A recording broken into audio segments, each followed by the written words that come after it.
Assalamualaikum warahmatullahi wabarakatuh. My name is Belada Nanisareva and today I will explain my instructional design about design a lesson plan for e-learning with appropriate application. Oke, let's see. Oke, di sini sekarang kita bisa lihat rencana pelaksanaan pembelajaran atau yang diringkas menjadi RPP dari SMP Negeri 1 Bintan yang A, kompetensi dasar, yaitu dari 3.8 menerapkan fungsi sosial, struktur teks dan unsur kebahasaan teks, interaksi transaksional lisan dan tulis yang melibatkan tindakan memberi dan meminta informasi terkait keadaan atau tindakan, kegiatan, kejadian dan yang sedang dilakukan atau berlangsung saat diucapkan, sesuai dengan konteks penggunaannya. Yang 4.7 menyusun teks interaksi transaksional lisan dan tulis sangat pendek dan sederhana yang melibatkan tindakan memberi dan meminta informasi terkait keadaan, kegiatan, kejadian yang sedang dilakukan atau sedang berlangsung saat diucapkan dengan memperhatikan fungsi sosial, struktur teks, dan unsur kebahasaan yang benar dan sesuai konteks. Selanjutnya ada indikator pencapaian kompetensi. Yang pertama, afektif, yaitu pertama siswa mampu menunjukkan sikap bersyukur dengan berdoa sebelum memulai kelas. Yang kedua, siswa mampu patuh pada aturan guru. Yang B, kognitif, yaitu siswa mampu mengidentifikasikan present continuous tense yang telah dijelaskan. Yang kedua, siswa mampu menganalisis pola kalimat present continuous tense. Dan yang terakhir, siswa mampu membuat kalimat present continuous tense dan sederhana. Yang ketiga ada psikomotor.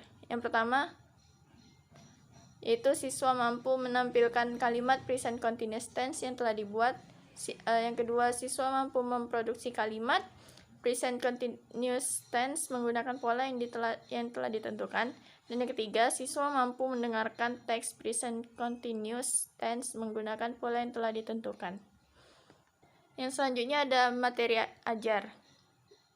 Itu ada 5, yaitu yang pertama pengertian present continuous tense, yang kedua pola kalimat yaitu afirmatif, negatif, dan interrogatif, yang ketiga verb and to be forms, yang keempat penggunaan present continuous tense, dan yang kelima pembahasan soal. Di sini media pembelajaran yang digunakan adalah Zoom Meeting dan PowerPoint. Ada juga Classroom dan Google Forms sebagai media pembelajarannya. Selanjutnya, kegiatan pembelajaran. Sebelum memulai kegiatan pembelajaran, sebaiknya memulai berdoa dan memberi salam. Lalu guru memulai pelajaran dengan memulai tanya jawab untuk mengetahui seberapa jauh si peserta didik mengetahui materi atau pembelajaran itu. Selanjutnya, guru memberi materi. Terus mengamati, yaitu dengan meminta peserta didik mengamati, memahami sebuah kalimat present continuous tense, dan guru menilai keterampilan peserta didik ketika memperhatikan dan menyampaikan present continuous tense. Dan selanjutnya menanya. Peserta didik diminta untuk menjawab beberapa pertanyaan yang diberikan mengenai present continuous tense dan yang ditampilkan. Selanjutnya, guru memilih beberapa pertanyaan peserta didik yang dapat membantu peserta didik lebih cepat memahami isi teks tersebut.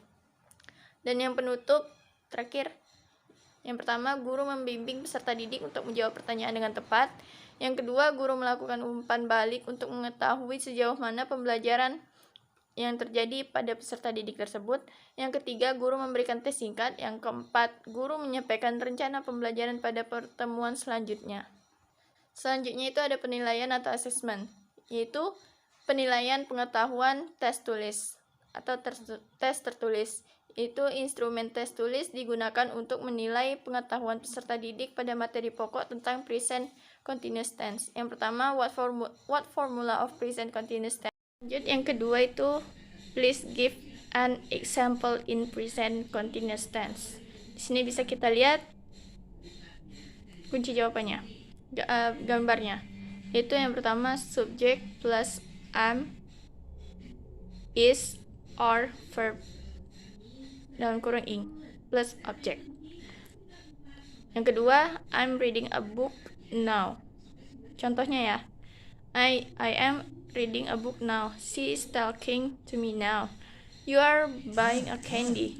She is being angry to me right now. Selanjutnya masih di penilaian atau assessment. Selanjutnya yang dinilai itu penilaian keterampilan atau tes praktik, digunakan untuk menilai keterampilan peserta didik dalam hal yang pertama membuat dialog percakapan, yang kedua mempraktekkan percakapan yang telah dibuat, yang ketiga gestur yang sesuai. Dan bisa kita lihat di sini